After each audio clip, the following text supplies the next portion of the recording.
So really quickly, I'll go through just a few of the profiles that I had just showed here on the map of the movement. These are the points that I was talking about around the initiative profile. This is the Northeast Iowa Food and Fitness Initiative here, and you can see by clicking on Go to Profile, you will see their profile. It's got a great map. It's got the description of their initiative. They were able to upload their logo and some media here with a video and graphic. They were also able to fill out their profile here with focus areas and strategies, some site specifics, and then some great areas of progress down here at the bottom. So that's just one example of a initiative profile here on the site. What I also was referring to was this Find Initiative bar here on the left-hand side. You're able to type in an initiative or a focus area and search initiatives that are on the map of the movement. And then you're also able to search through focus areas and strategies. So I showed schools before. This time I'll click on community and neighborhood. And you can see here that there are lots of focus areas and strategies that you can look through. So from comprehensive smoke-free policies to green job creation, fresh food financing, transportation, urban farming. There's, like I said, a very extensive list of focus areas that you can look through. So if you're interested in finding other initiatives across the nation that are doing the same work or similar work to what you're doing, we encourage you to look through those focus areas and find those initiatives and get connected to them.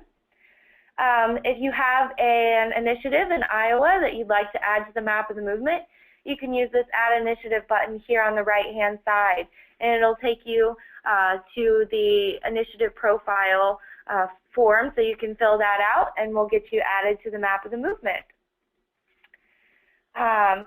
The next area that we would like to show are the individual profiles. So once you become a member of the Community Commons, you're able to fill out a profile about yourself. This helps so people can find you and get connected to you if they're interested in the work that you're doing or if they want to share resources. This is a great way to do so. So I'm going to find a local person here in our office. His name is Adam. He's got a really great profile.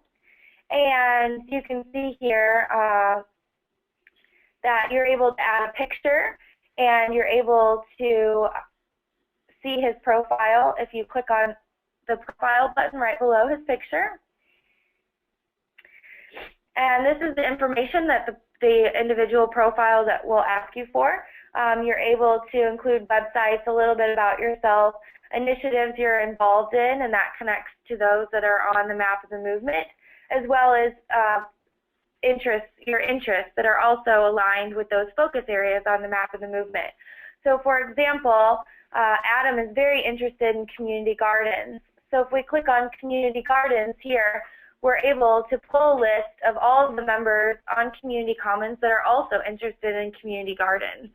So you can look through their profile and get an idea of what kind of community gardening they're interested in, what kind of areas of progress that they are involved in, and get connected to them by either adding them as a friend or sending them a direct message.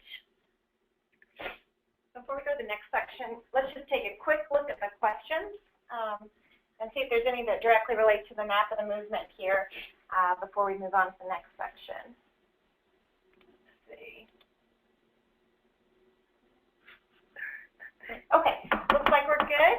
If you do have any additional questions about the functionality, feel free to put it in that question pane and we can address those either at the, if we're able to see them while we're talking about that section, we'll talk about it. Otherwise, we may wait till the end of the presentation to address some of the questions. Thank you.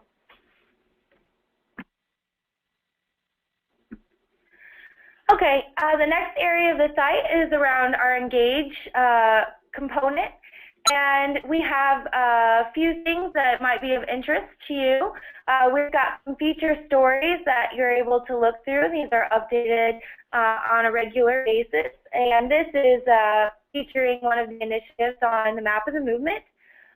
Each feature that you see is going to have a small editorial, and then related resources. So as you can see here on the right-hand side, there's a featured webinar, there's some toolkits, there's featured resources, and we also have featured maps that relate to the topic of the feature for the week. And so if you scroll through these, you can see that each week we have, like I said, a featured webinar, a tool, and then a make this map or a tutorial for making a map.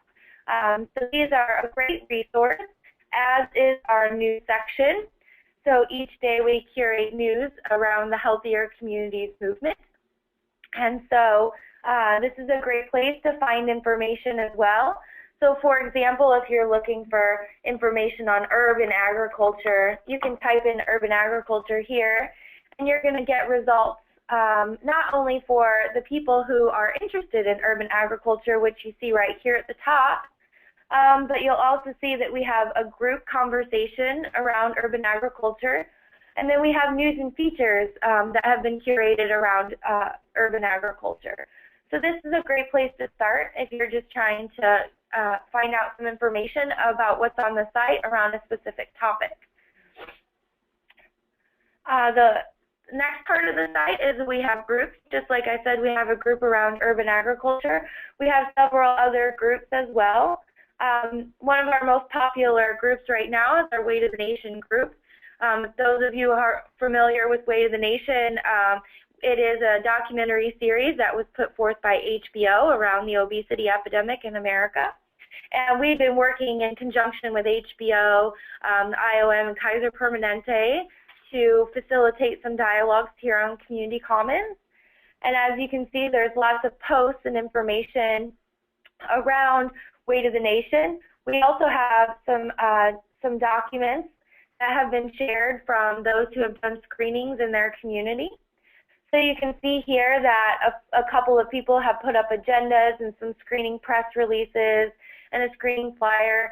So these are really great resources if you're interested in hosting a Way to the Nation screening in your area. But we encourage you to take a look at our groups and join those that interest you. Or if you would like to create a new group, you're able to do that as well. And all of the posts on your individual profile and in your groups come through your membership. So make sure that you register in order to interact with these groups. At this time, I'm going to turn it over to Erin Barbaro, and she's going to take you through the mapping portion of the Community Commons. Great, thank you. So we're going to go into the next section that organizes the site, which is around Visualize here. And we have the map of the movement that we showed you, but I also want to show you a place where you can create maps with many different layers. It's an interactive mapping environment where you can build your own map, or you can start from a couple of kind of prepackaged maps around different topics. So under Visualize, I'm just going to click the Starter Maps section, and you'll see a bit of instruction here at the top. So what are starter maps? Starter maps help you get started using the Community Commons Make a Map tool, and there's some instructions on how to use them.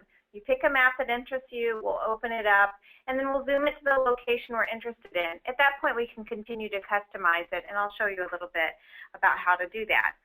Before I do, let me just kind of scroll through some of the different starter maps that are available.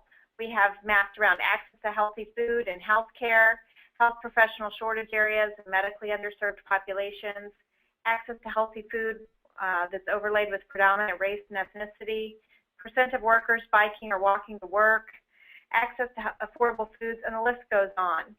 I'm going to go ahead and click on one of these so we know what we're looking at. Let's look at access to affordable foods. We'll come back to this list in a moment once you've seen what these maps actually include.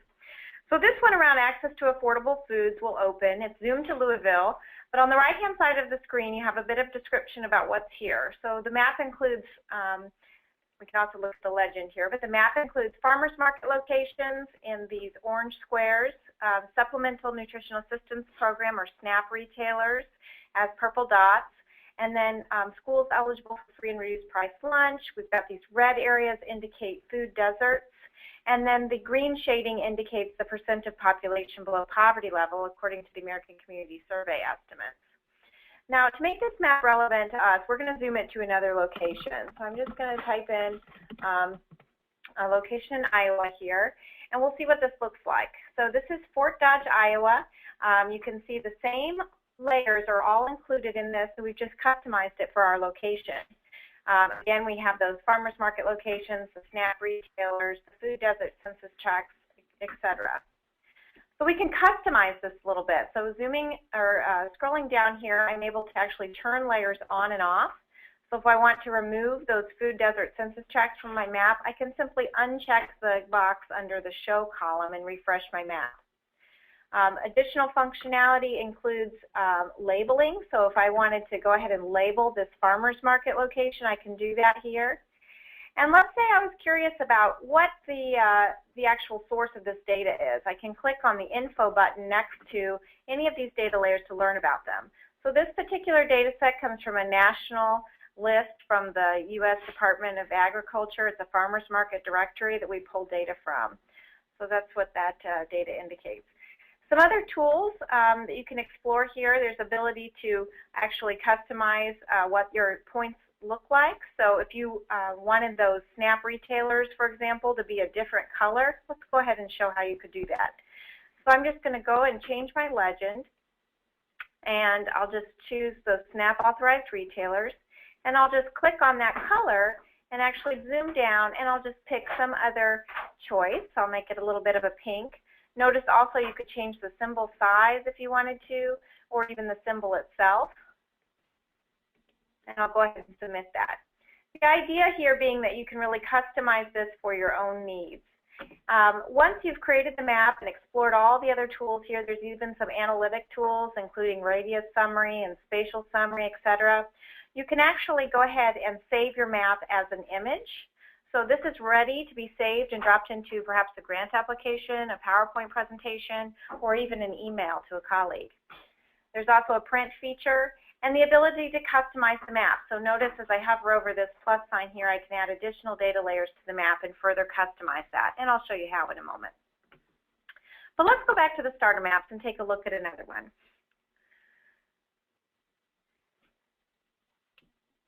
Let's look at the list here. We have percent of workers biking to work, smoking rates by county. Let's go ahead and take a look at this one. So this data layer is going to include data from the BRFSS about smoking rates. We can zoom this actually to our state. Go ahead and get ourselves to Iowa. It also shows where local and state policies have been adopted. So we can go ahead and zoom in the map. You can see up here in the corner we have a 100% smoke-free subdivision identified there. And again, if we wanted to see where that data came from, how recent it is, we can go ahead and click on that and find out that this data is from Americans for Non-Smokers' Rights of this year. So let's go ahead and take a look at what it would look like to add additional data to this map. So I'm just going to click on Add Data to the Map, and what this is going to pull up is actually the thousands and thousands of different data layers that are available for you to further customize the map. So notice the different data categories that we have. Up here in the upper right-hand corner, what we actually have are those same initiatives that you saw on the map of the movement that Jamie showed you. Those can actually be overlaid here. So if we wanted to look at, for example, where are all the achieved sites, we could add that to our map. Perhaps what we'd like to do, though, is look at who's doing work around community and neighborhood. Let's just say looking at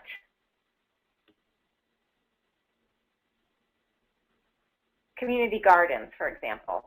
And we could actually add that to our map. And what that's going to do is look at those who have completed initiatives on the map of the movement. It's going to overlay those on this map and add it. You can see that we have the Iowa Food Systems Council that Jamie pulled up earlier, Live Well Omaha over here, Rock Island Health Equity. So as those initiative profiles are completed by you and others in the state, this is going to continue to round out and add richness to this map. Let's take a look at some of the other data that we have. If you're familiar with the American Community Survey, this is going to really replace the census long form and provide that data about how people live, give us an estimate every year to the tract level in some cases. So data around educational attainment, income, poverty, etc., even journey to work data, where we can look at how people are getting to work, who's carpooling, commuting, walking versus bicycling, etc.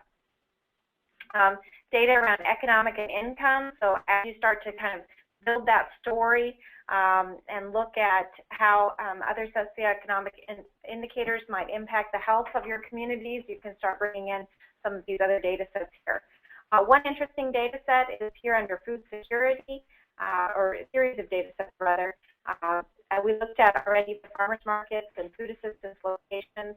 We also have some data sets around food security, looking at the percent of population that is food insecure, and even food hardship rates. So a lot of interesting data to explore here.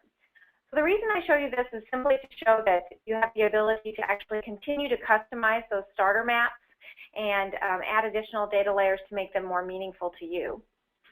I'm going to go back and actually make a map from scratch so that you can see how that process works.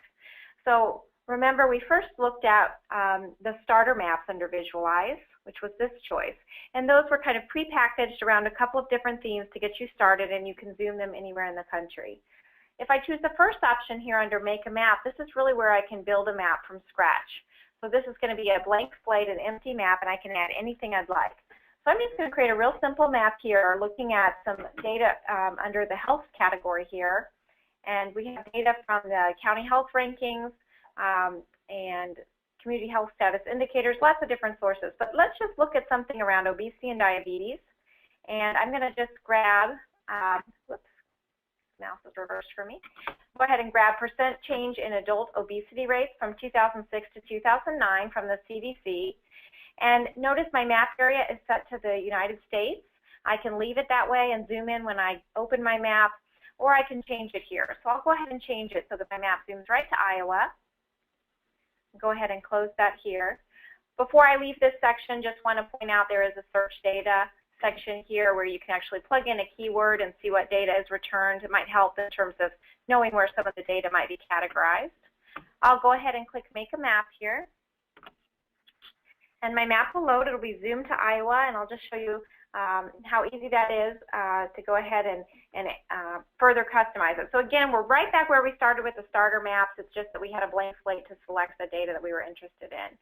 Notice that you can actually label your features. So if we wanted to label all these counties showing the percent change in obesity rate from 2006 to 2009, we can do that. There's also a nice feature here where you can actually hide surrounding areas. So under the View menu, I'm actually just going to kind of mask out everything other than Iowa, just to make a nice, pretty presentation that I would be able to drop into a slide or something along those lines. So there you go. That's a very quick introduction to the interactive mapping environment. The data that are here can be queried, can be identified. So if we wanted to click on a particular county, we can actually learn more behind the scenes. So for example, clicking on this county, Webster County, I can find out the estimated percent of obese adults and kind of see the percent change over time and learn more about that data there.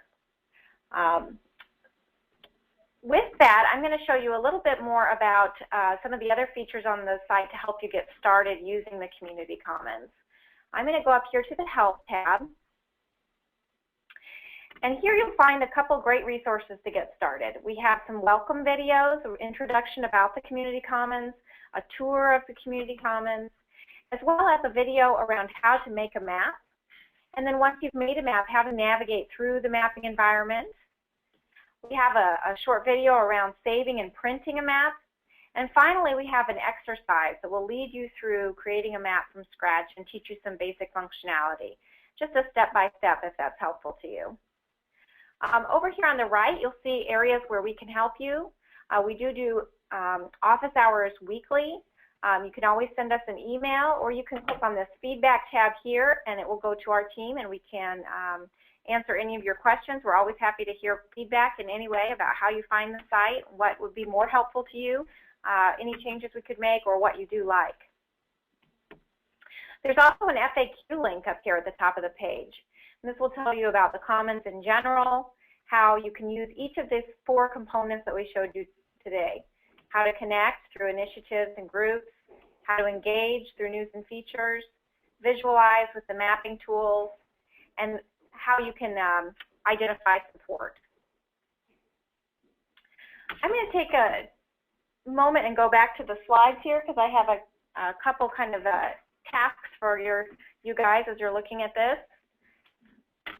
So I'm going to go ahead and show this. So what you can do, you can visit communitycommons.org.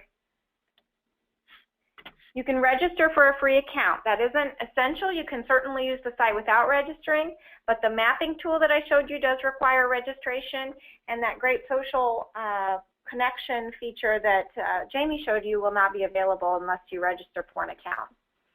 You can complete a personal profile, so tell us about yourself, what your work is, where your expertise is, what your interests are. And if you're part of a local initiative that's doing work in your community, you can complete a local initiative profile and get yourself added to the map of the movement. And join the conversation on the Commons. Join a group that interests you, or if you don't see a group that would be of interest to you, you can let us know.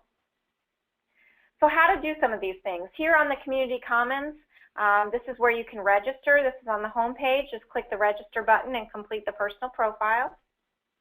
Another place you can get engaged is by following us on Facebook, so facebook.com/communitycommons, and get great resources posted all the time that I think you guys would be interested in.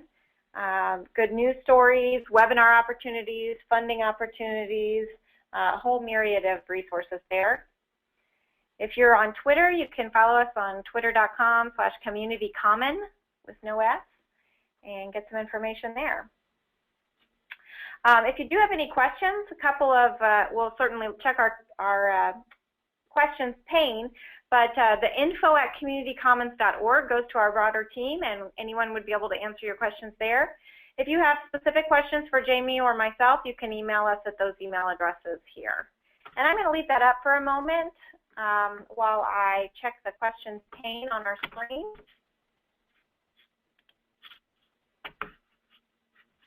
Okay. Let's see. If anyone does have any questions, go ahead and type them in the question pane. We'd be happy to answer those.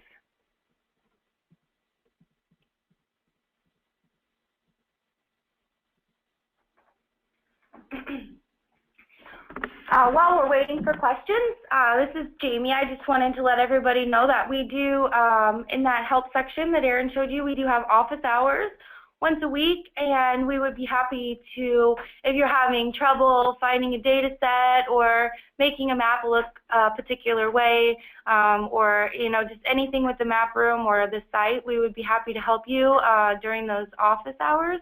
They're every Wednesday at 11 a.m. and you can find out more information about those, like I said, in the help section of the site. So we'd be happy to help you there as well.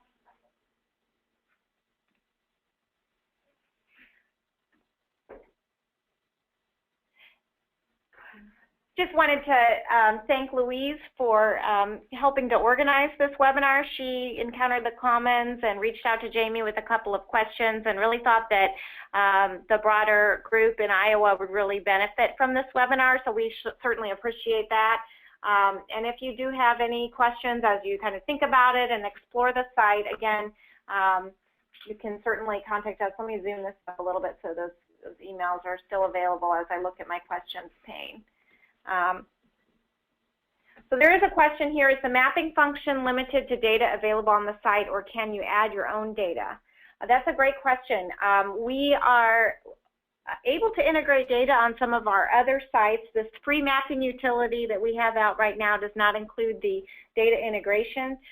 That's something we're kind of considering as we're moving forward, and whether that might be a feature that we would allow. So I think your feedback on that and how you might see yourself using it in that way, if you wouldn't mind dropping us a note or two about that, will just continue to kind of help us make some of those decisions. So thank you, Stephanie, for that question. And we'll stay on the line here for a few minutes if anyone has any additional questions. If you don't, feel free to go. And again, thank you so much for your time this morning. We just enjoyed sharing information about the comments, and we hope you'll log on today and take a look.